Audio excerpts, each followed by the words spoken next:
Vamos pensar numa história de origem bem diferente. Um país que não nasceu de uma grande guerra de independência, mas de uma fuga desesperada. Pois é, essa é basicamente a história de como o medo de um rei europeu acabou quase sem querer criando o Brasil que a gente conhece. E olha, essa não é uma pergunta teórica não. Foi exatamente o que rolou quando um rei europeu, para salvar a própria pele, e a coroa, claro, pegou todo o seu império, botou num navio e atravessou o oceano. No processo, ele virou o mundo de cabeça para baixo. Então, a nossa história não começa aqui no Brasil. Ela começa lá na Europa, debaixo da sombra de um homem que estava redesenhando o mapa do continente inteiro, Napoleão Bonaparte. E a coisa toda escalou muito, mas muito rápido. Em 1806, Napoleão solta o decreto do bloqueio continental. Já em 1807, Portugal se recusa a obedecer. Pouquíssimos meses depois, em janeiro de 1808, a família real e a corte portuguesa inteira não estão mais na Europa, estão desembarcando no Brasil. Foi uma decisão, forçada pela urgência da guerra, não tinha muito o que pensar.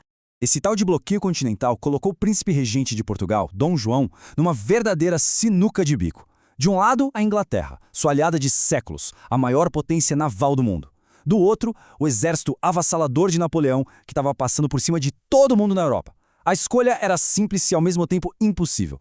Trair um amigo ou ser engolido pelo inimigo.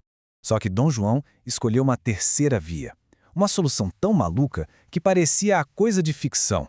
Em vez de se render, ele decidiu empacotar o reino inteiro e levar para o outro lado do Atlântico. E aí, com a chegada da corte no Rio de Janeiro, a lógica que sustentou o império por 300 anos simplesmente inverteu. A colônia, de uma hora para outra, virou o centro do poder. É preciso ter uma dimensão do impacto disso. O Rio de Janeiro, que antes era uma cidade colonial, que basicamente só mandava recursos para Lisboa, agora era a capital. O cérebro do império, de onde as decisões eram tomadas. O poder não estava mais do outro lado do oceano, estava ali, nas ruas da cidade. E não estamos falando só do rei e da família dele, não. Vamos imaginar umas 15 mil pessoas, nobres, funcionários do alto escalão, clérigos, desembarcando de uma vez, trazendo com eles toda a burocracia, a cultura, os costumes de um império, para uma cidade que não estava nem um pouco preparada para isso. Bom, se o Rio de Janeiro ia ser a nova capital, ele precisava ter cara e funcionar como uma. Então, Dom João começou uma série de obras e criações para transformar aquela cidade colonial na verdadeira sede de um império. Dá uma olhada nessa lista. Banco do Brasil, a Imprensa Régia, a Biblioteca Real, as primeiras faculdades de medicina. Isso aqui não eram só prédios novos, gente. Eram os pilares de um Estado moderno sendo construídos pela primeira vez em solo brasileiro. Foi uma verdadeira revolução cultural sem exagero. A chegada de artistas europeus, como os da Missão Artística Francesa, significou que, pela primeira vez, o Brasil não era só um cenário a ser explorado. Passou a ser um tema a ser retratado, estudado, com os olhos da arte e da ciência da época.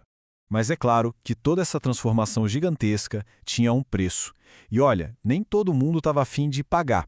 Esse novo arranjo imperial criou vencedores e perdedores bem claros.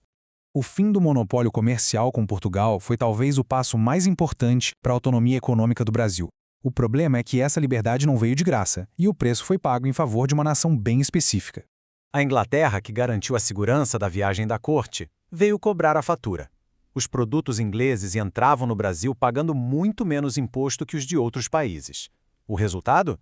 O mercado foi inundado de produtos britânicos, o que dificultou e muito o desenvolvimento de qualquer indústria local por décadas. E quem pagou a conta de todo esse desenvolvimento no Rio de Janeiro? Bom, o resto do Brasil através de mais e mais impostos. Para as elites de outras províncias, como lá em Pernambuco, a sensação era de que tinham só trocado de chefe. Saiu o domínio de Lisboa, entrava o domínio do Rio. Isso, claro, gerou revoltas bem sangrentas. Depois de tantos anos sendo o centro do império, com suas próprias instituições e economia aberta, a ideia de voltar a ser apenas uma colônia se tornou simplesmente impensável. Essa mudança aqui não foi só uma troca de nome, não. Foi a certidão de óbito do Brasil colônia. Má lei, no papel, Brasil e Portugal agora eram parceiros iguais, no mesmo nível, dentro de um mesmo reino. Acontece que, com a derrota final de Napoleão, as coisas mudaram lá em Portugal. A Revolução do Porto, em 1820, exigiu que o rei voltasse e, o ponto crucial, que o Brasil voltasse a ser colônia. Só que aí já era tarde demais. Depois de experimentar essa autonomia toda, as elites brasileiras não iam aceitar dar um passo para trás de jeito nenhum. É por isso que se diz que a independência do Brasil foi um processo, sabe? Quando Dom Pedro deu o famoso Grito do Ipiranga em 1822, ele não estava criando uma nação do zero. Ele estava, na verdade, só oficializando uma separação que na prática já tinha começado lá em 1808. Fica aí a reflexão. O Brasil, do jeito que a gente conhece, talvez deva sua existência não a um grande ato de coragem revolucionária, mas a um ato de puro medo de um rei. Uma fuga que, sem querer querendo, acabou fundando uma nação.